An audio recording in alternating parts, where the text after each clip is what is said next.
Mga kabayan, dinaluhan ng libo-libong mga deboto ng itim na Poong Hesus Nazareno ang ginanap na ika-15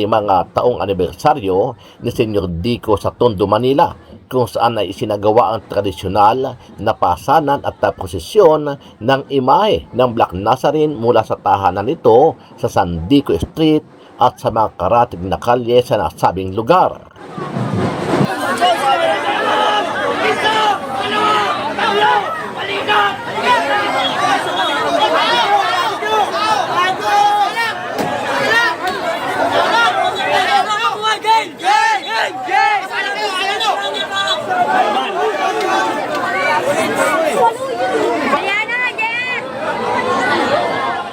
Inumpisahan ang prosesyon bandang alas 4 ng hapon kahapon, February 11, at natapos ng alas 2 na ng madaling araw.